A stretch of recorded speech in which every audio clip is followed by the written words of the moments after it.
My name is Madeline Rivers, and I didn't find out my grandmother had passed away through a phone call, a message, or even a letter. I found out through a Facebook post.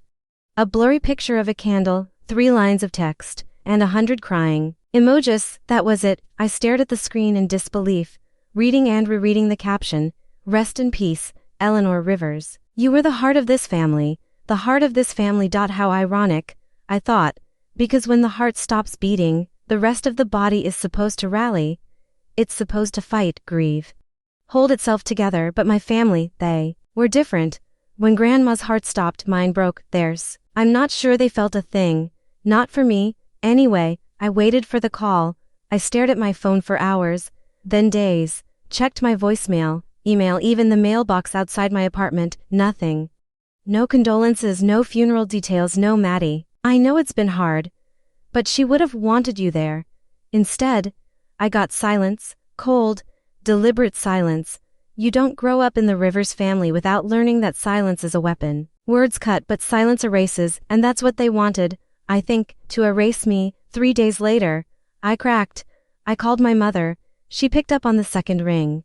Like she'd been expecting this moment, like she'd rehearsed her lines. "Oh, Madeline," she said flatly, "I didn't think you'd want to come. You were never close to her in the end."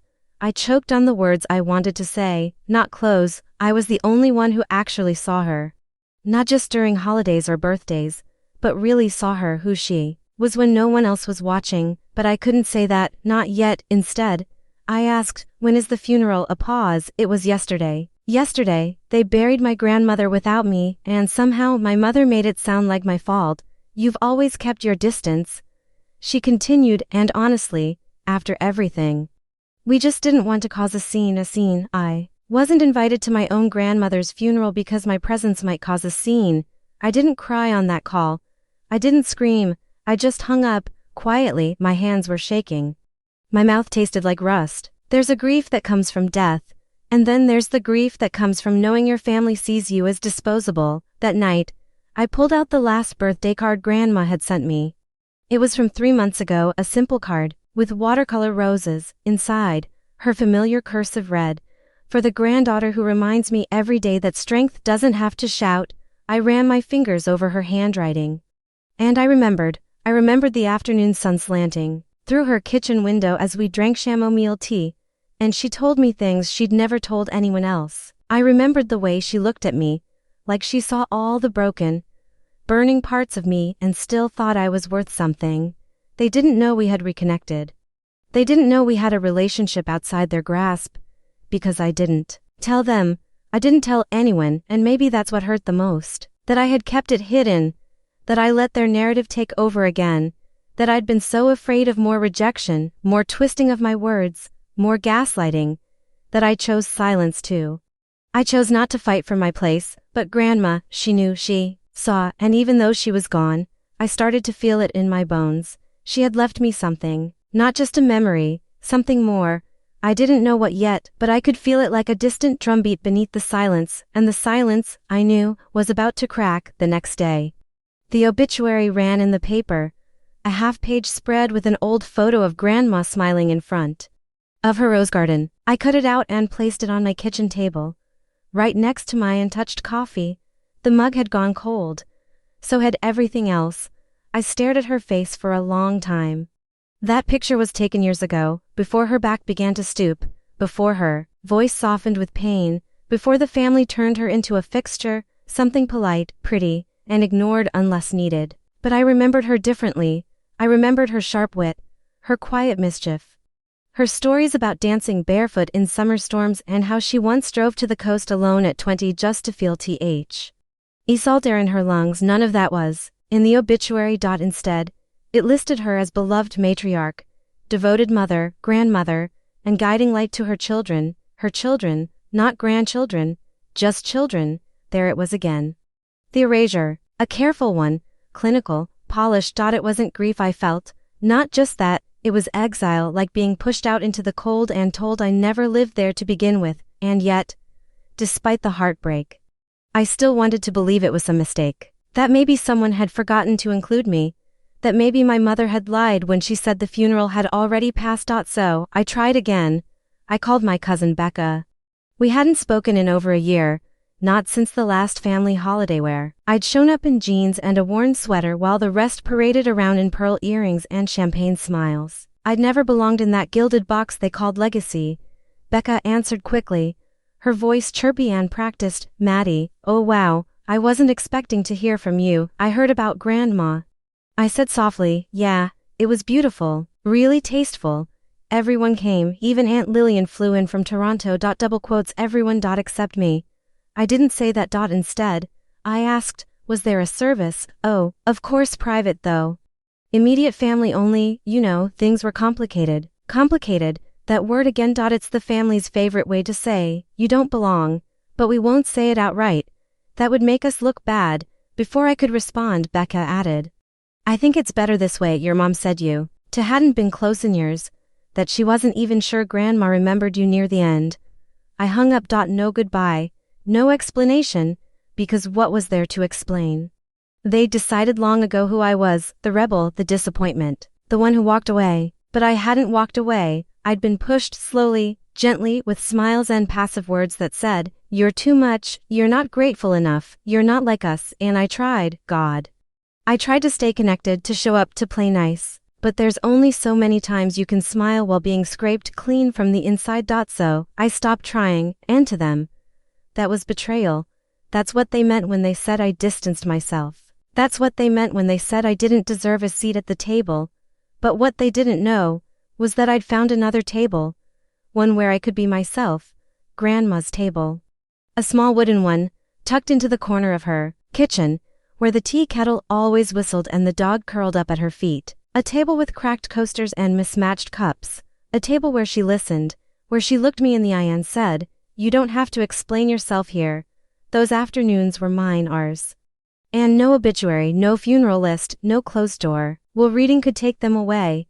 I didn't know it then, but the silence they wrapped around me would soon unravel, because Grandma had left something behind, something louder than all their closed lips, and I was about to hear it. It began with a letter, not one of those dramatic kinds sealed in wax or delivered under cloak of secrecy.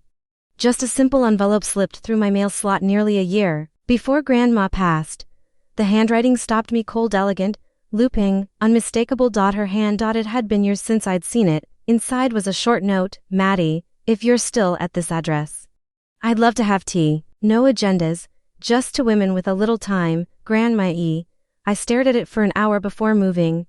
And then I moved all at once. I pulled on the first sweater I found, grabbed my keys and drove. The cottage sat just outside town on the edge of the forest where the birds always seemed louder and the trees held their breath. Her car was parked out front, old and faithful, and there was smoke curling from the chimney like it had never left. When I knocked, she opened the door with a softness I wasn't prepared for. Oh, Maddie, she said, her voice trembling only slightly, you look just like your mother did at your age, but your eyes, you got those from me. We stood like that for a moment, generations of pain and hope staring at each other, unsure of how to begin. I stepped inside, and just like that, it started again. The first few visits were cautious. We talked about neutral things, books, the garden, her arthritis, but slowly, layers peeled back. She asked about my job, my apartment, my solitude, and I asked about hers, about what it was like being Eleanor Rivers, keeper of legacies, mother of appearances. She surprised me, told the truth. Sometimes I think I raised strangers, she said once. They were so desperate to be good in the eyes of others that they forgot how to be kind behind closed doors. I didn't say anything. I didn't need to. She could see it in my face. Week by week, we stitched something real between us. I brought pastries. She brewed tea. I showed her photos from my life, not the glossy ones I shared online, but the blurry, laughing, truth-soaked ones. She smiled at each one like she was holding something sacred. We never talked about the family directly, not at first, but the air between us carried all the things left unsaid, until one afternoon. She looked at me over her cup and said, they made you into the villain, didn't they? I froze. They said you were ungrateful, cold, selfish. She didn't say who they were. She didn't need to. I remember the day your mother told me you weren't coming around anymore, she continued. She said you distanced yourself, that you were choosing your own path, but I wondered whose story that really was. I didn't respond, not with words. I just stared down into my cup until the tears made the surface ripple. I should have called sooner, she whispered. I knew something wasn't right. I shook my head. You're here now, and she was, fully, fiercely. In that quiet way only the elderly can be fierce with presence. Not volume. From then on, our visits were sacred. Every week, rain or shine. Some days we talked about family, others, we escaped it completely. We read books aloud, played old records, sat in the garden in silence. She even let me repaint the old hallway, laughing, as I cursed at the stubborn wallpaper. You're more patient than I ever was, she teased. No, I said, smiling. I just know how to outstare something until it gives up. She laughed at that, a real laugh, deep and delighted. God. I missed you, and in that moment, I knew she wasn't just talking about the years we'd lost. She was talking about something deeper, something older. She had missed me. The child with the crooked braid who always asked too many questions. The teenager who refused to pretend. The adult who walked away because the lies became too heavy. She missed the version of me that the family had tried to erase, and in her presence, I found her again. We never made promises. We didn't have to. There was an understanding between us. One built not on performance or duty, but on choice. I chose her, and she chose me. The rest of the family didn't know. Would never have approved, but that made it more precious, more ours. Looking back now, I wonder if she always knew what she would do. If she'd already written the second will, already decided to leave me something more than whispers and grief. All I know is, when I left her house that final day, she hugged me longer than usual, and before I stepped off the porch, she called after me. Maddie, she said, don't ever let the loudest voices tell you who you are. I didn't understand it then, but I would. Soon. The last time I saw her, the sun was spilling gold through the cottage window, catching dust in the air like floating memories. Grandma had her favorite cardigan draped around her shoulders, the pale blue one with a loose button that always slipped open, and she looked smaller somehow, not frail, just further away. She smiled when she saw me, but it didn't reach all the way to her eyes. You've lost weight, she said softly, patting my hand. Are you eating? I laughed. You sound like Mom. Well, someone has to, she smirked. She's too busy being impressive to be worried. I handed her the scones I'd brought from her favorite bakery, the one 2 towns over that still used real butter. She took one and held it like it was made of porcelain. I've been meaning to ask, I said, settling into the chair beside her. Why now? Why did you reach out when you did? She was quiet for a moment. Then she said, because I realized that time doesn't forgive anything people do. And I didn't want to leave this world not knowing if we could forgive each other. I looked at her. Is that what we've done? She met my eyes. No, sweetheart. I think we did something harder. We saw each other, and we chose to keep showing up. I didn't know it then, but that would be our last real conversation. She was tired that day. Her hands trembled more than usual, and her sentences sometimes wandered off like her thoughts had started walking without her. Before I left, she walked me to the porch, gripping my arm for balance. She reached into the pocket of her cardigan and pulled out a sealed envelope. Her name and mine, written in her unmistakable hand. Don't open it yet, she said. Wait until, well, you'll know. She smiled then, a strange kind of smile, both heavy and light, like someone who had buried a secret and planted it all in one motion. I tucked the letter into my bag and promised not to peek. Love you, Grandma, I said, hugging her tighter than I ever had. Always, she whispered into my hair. I watched her wave from the porch as I drove away, shrinking in the rearview mirror, swallowed slowly by distance and the golden light of a fading afternoon. A week later, she was gone. No final hospital scene, no goodbye phone call, just gone. I found out by accident, a post online. A name, a date, a silence that bloomed inside me like a bruise, and then came the rest. The exclusion, the whispers, the funeral I never got to attend. I held onto the envelope for days after the news, unsure if I was ready to know what she'd written, unsure if reading it would make her feel closer, or more gone. But one night, after the world had gone quiet, I sat by the window, opened the flap with shaking hands, and unfolded the paper. Her handwriting was still strong, though the ink wavered slightly, like her hand had been unsure even as her heart stayed certain. Maddie, it began, if you're reading this, then I'm not there to hug you, and I hate that. I hate that grief is the cost of love, but I am so proud to have loved you. And to have been loved by you. Exactly. As you are. The family won't understand this. Maybe not ever. But I want you to know something I never said enough. You were never the problem. You just told the truth in a house built on denial. That doesn't make you wrong, it makes you brave.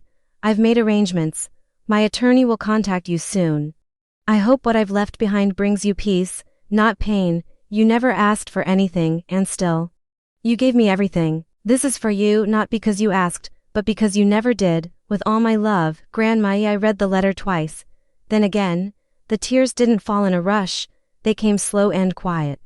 Like the kind you cry when something buried deep finally surfaces. She hadn't just remembered me, she'd chosen me, and suddenly, I understood the look in her eyes that last day. She wasn't just saying goodbye. She was passing the torch, not of wealth, not of revenge, but of truth, a truth no one in my family could rewrite. It came in a thick, cream-colored envelope with a gold seal and no return address, just my name, printed neatly in all capital letters, and the unmistakable weight of consequence inside. It arrived exactly 7 days after Grandma's funeral. I stood at my door, barefoot in a worn sweater, holding that envelope like it might burn through my hands. My heart was a metronome gone wild. The world around me felt quiet, almost too quiet, like the moment right before a storm touches down. I opened it on the kitchen counter, the same place I'd opened bills, catalogs, and endless rejections, but this wasn't a bill. It was a second will, signed, witnessed, notarized, clear, undeniable, dated 3 months before her death, and tucked inside was another letter, not a legal one this time, a personal one, ink on paper, her handwriting again, somehow more fragile than the last time, but no less certain. They'll tell you this isn't real, it read. They'll say you manipulated me, that you came back for the wrong reasons. Let them say what they will. The truth is, I saw you when they refused to look. I heard you when they called you too loud. You came not to take, but to remember. This is yours. She had left me the cottage, her personal jewelry, and the letter I was holding in my shaking hands. I sank to the floor, not in shock. No, it wasn't that. It was the weight of being seen, of being chosen after so many years of being written out of the story. I should have felt vindicated, but instead, I just wept, because in that moment, I realized what she had done, and what it would cost. This wasn't a gift, not entirely. It was a line drawn in the sand, a line the rest of the family would never cross willingly, and I knew exactly what would happen when they found out. They'd try to bury it, twist it, say I forged it or preyed on her weakness. They'd smear my name before they'd ever admit she had changed her mind. But none of that would matter, because this time, the paper was real. The ink was real, and the love behind it, that was the one thing they could never fabricate, no matter how many lawyers they paid. I called the attorney listed at the bottom of the letter, a man named James Whitmore. He answered on the third ring, his voice calm and dry like someone who had seen this kind of thing unfold far too many times. Miss Rivers, he said, I've been expecting your call. He confirmed everything. The will was valid, properly filed, kept private at Grandma's insistence. She had wanted it that way. She said she trusted you'd know when to step forward. He told me, and she didn't want this to be about spectacle. She wanted it to be about truth. Those words sat with me long after I ended the call. Truth. That's all I'd ever wanted, not revenge, not drama, just the truth in daylight. But truth, I was learning, has sharp edges. The next day, the cottage keys arrived by courier, wrapped in a silk handkerchief that smelled faintly of lavender. I held them in my palm and felt the cold bite of metal, the weight of memory. She'd done it. She'd left me a place, a sanctuary, a legacy, and a storm, because this wasn't over, not by a long shot. I had the will, the keys, the letter, and soon, they'd know. My parents, my relatives, the ones who shut the door and locked it behind them, they were about to hear the click of a key they never knew existed. And the lock they couldn't control was about to turn. The moment the second will surfaced, the temperature in the room, in the family, dropped 10 degrees. It was James Whitmore, Grandma's attorney, who formally filed it with the probate court, quietly, discreetly. But news like that doesn't stay quiet in families like mine, not when it challenges the hierarchy, not when it threatens control. I got the first call 3 days later. It was my father. No pleasantries, no how have you been, just his voice, flat and brittle. Madeline, he said. What exactly? Is it you think you're doing? I didn't flinch, following Grandma's instructions. He scoffed, you must know how this looks, coming out of nowhere with this so-called will. It's manipulative and cruel, I repeated, like excluding me from the funeral, like pretending we didn't speak for the last year of her life. There was a pause, then you were estranged. Everyone knows that. No, I said, my voice calm. I just stopped performing. That was the end of the call, but it wasn't the end of the war. The next week, I was served an official notice. My parents, along with 2 of my aunts, had filed a formal objection to the second will. Their claim, undue influence, fraud, emotional coercion. They said I had taken advantage of a vulnerable woman. They said I had waited until her mind was fading to worm my way back in. They said I'd tricked her into rewriting her estate out of guilt and confusion. I read every word of the filing and felt something cold settle in my chest. Not fear, but clarity. They would rather drag her memory through the mud than admit she had changed her mind. They couldn't believe she'd choose me. So they decided she must have been tricked. But what they couldn't understand, was that Grandma had prepared for this. James showed me the paper trail, the psych evaluations, the video recordings, the dated letters in her own hand. I knew they'd say you tricked me, Grandma had said in one.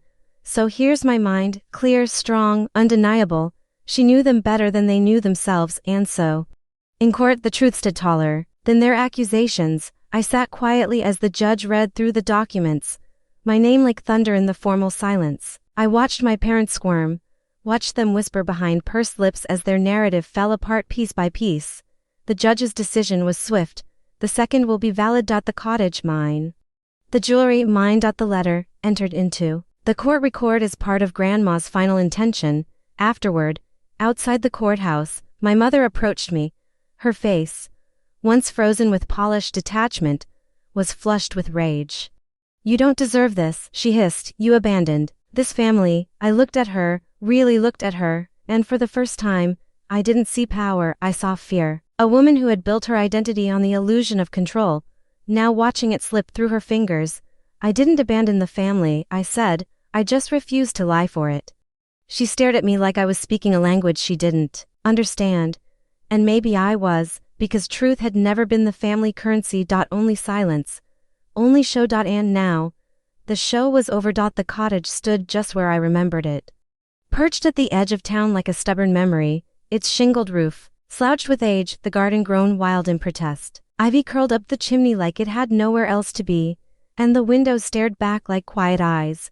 Tired but waiting, I stood in the gravel driveway for a long time, keys in hand. The letter in my coat pocket, my breath fogged in the cold air. It felt like the house was holding its breath. And when I unlocked the front door, something in the air sighed. The scent hit me first, lavender, lemon oil. A faint trace of cinnamon, time-worn and familiar, like the inside of her sweater drawer, like every childhood memory stitched into a single inhale. I stepped inside slowly, afraid I'd break the silence. It was all still there, the worn armchair with its floral slipcover, the teacups lined like soldiers along the shelf, the crooked frame above the fireplace, a watercolor of roses Grandma had painted in her 50s. My heart ached at the sight of it. This wasn't a house. It was a pulse, a heartbeat still echoing. I ran my hand along the back of the couch, over the grooves in the side table where she used to tap her fingernails while reading. I remembered watching her from the hallway as a child, her lips moving silently as she read aloud to herself. She wasn't just a grandmother, she was a world. In the kitchen, I found the drawer where she kept her recipes, still organized in her neat, looping script. Banana bread, lemon scones, a mysterious midnight soup I never had the courage to ask about, and then in the back of the drawer, a plain envelope marked with my name. I sat down at the kitchen table before opening it. Inside was a photograph, me at 16, awkward and unsure, sitting cross-legged on her porch steps, holding a notebook in my lap. She must have taken it without me knowing. I looked happy, unaware, whole on the back. She had written, "You were always writing, even when no one was listening. Keep writing, Maddie." My throat closed. That photo meant more than the cottage. More than the jewelry, more than any inheritance. They tried to bury me under, because it was proof that she had seen me even when I thought I was invisible. I spent the next few hours wandering the house like a ghost walking through someone else's memories. But the truth is, it wasn't someone else's. It was mine now. Not just legally, but spiritually. Emotionally. She had left me this place not just as a shelter, but as a compass, a place to return to. To remember, to rebuild. The sun began to dip behind the trees, casting long golden fingers across the floorboards. I opened the back door and stepped into the garden. Overgrown, defiant, beautiful in its disobedience. Just like me, I knelt down by the lavender bush, brittle but not yet dead, and ran my fingers through the stems. "We'll bring you back," I whispered. The wind answered gently. And in that moment, I understood something I hadn't before. She didn't just leave me a house. She left me a voice, and no one, not my parents, not the court, not a family trained in silence, could ever take that from me again. The silence didn't end after the court ruling. It deepened, colder, sharper, not the kind of silence that invites reflection, no. This was the kind meant to punish some. Relatives cut me off completely. No messages, no calls. Not even the hollow, polite check-ins they used to perform around holidays. Others sent me strained, clipped notes that read more like accusations than greetings. And then there were the whispers. The ones I wasn't supposed to hear. She manipulated her. She came crawling back just to cash in. She's unstable. Always has been. It's funny. For people so committed to erasing me, they sure talked about me a lot. But the part that stung wasn't what they said. It was what they refused to say. No one asked me what really happened. No one said, "I'm sorry we didn't include you." No one wondered why Grandma would rewrite everything if there hadn't been a reason. They couldn't, because acknowledging me meant acknowledging the cracks. It meant confronting a story they'd rehearsed for decades. One where I was the difficult one, the disappointment. The daughter who strayed too far. So instead, they wrapped themselves in silence, a cold, immaculate silence that said, "You don't exist here." And I'll admit, for a moment, it worked. I found myself spiraling again, questioning my worth, wondering if I had imagined the bond between Grandma and me, if maybe I had asked for too much. But then I opened the drawer of her desk and found another letter. This one wasn't addressed, just folded, tucked between two gardening catalogs. It read, "People will rewrite everything to protect their version of love, even if it means turning someone else into the villain. But Maddie, villains don't sit quietly at kitchen tables. They don't hold trembling hands. They don't cry over forgotten teacups. You are not a villain, you are a lighthouse." I read it 3 times. And then I laughed, a full, breaking laugh.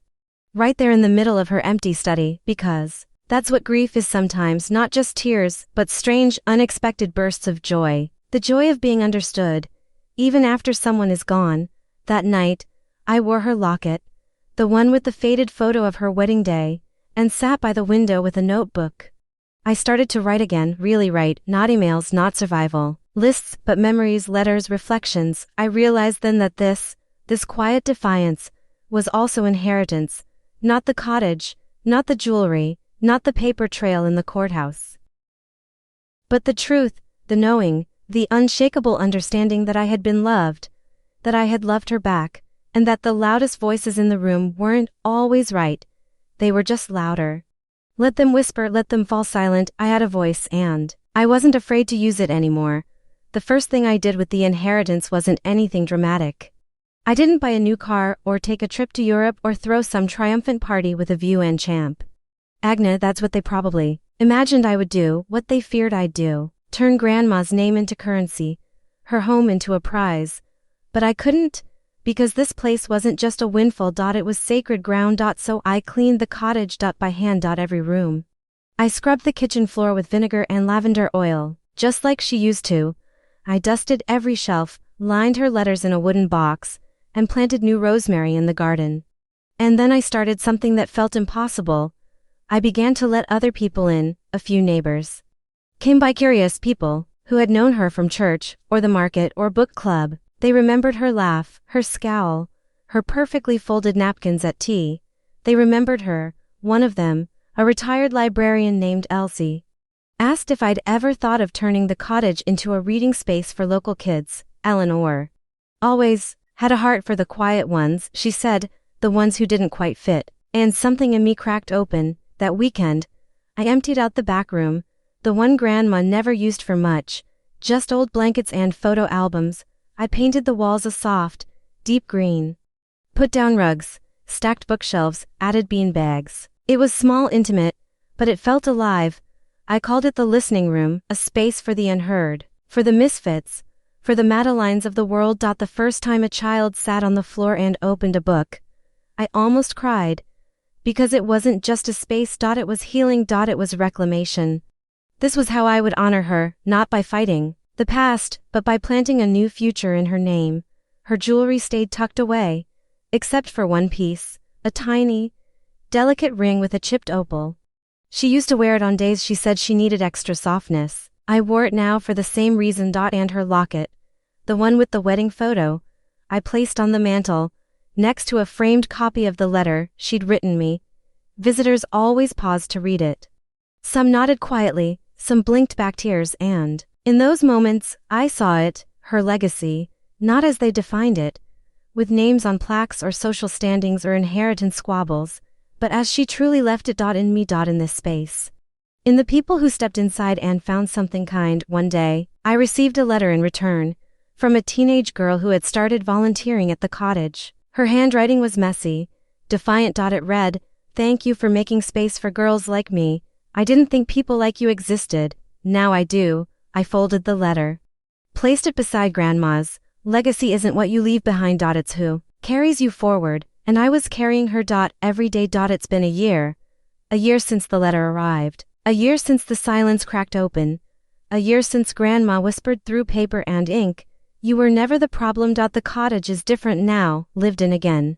The rose bushes bloom a little wilder, and the ivy climbs higher up the chimney. I let it. Not everything needs to be tamed. Inside, the rooms are filled with soft voices, children who don't know how to belong anywhere else, teenagers who wander in and pretend not to care, then ask if they can read aloud, single mothers who need an hour of stillness, grandfathers who miss their own daughters and quietly rest a hand on the shelf as they pass by, like the books are breathing. They don't know the whole story, not all of it, but they feel it.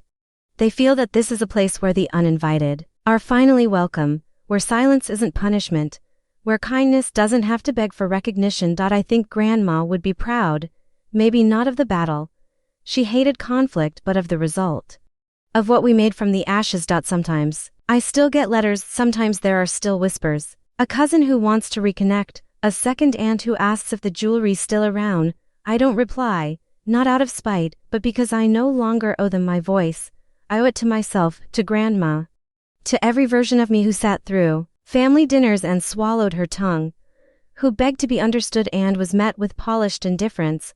I owe it to the girl in that photograph, 16, barefoot, scribbling in a notebook, hoping to be heard, and I owe it to the woman I am now. I sit on the porch some evenings with a cup of tea, wrapped in the same blue cardigan Grandma wore the last time I saw her. The stars blink above the trees, and the air hums with the sound of night and growth. In my lap, her letter, folded and refolded. Soft at the edges, and I read the final line again. Aloud, the loudest voices don't always carry the truth. You stayed kind when they turned cold. This is for you, not because you asked, but because you never did. I whisper a thank you to the wind, not just for the house, not just for the inheritance, but for the chance to become whole on my own terms. They tried to erase me, they shut me out, rewrote the story, locked the doors behind them. But what they didn't understand, what they'll never understand, is that Grandma handed me the key, and I used it, not just to unlock a house, but to claim a life. My name is Madeline Rivers, and this is my place, undeniable, unshakable, mine. If this story moved you, share your thoughts in the comments. Your voice matters here. Watch our other true stories of strength and truth, and if you believe in what we create, please subscribe. One click keeps us going.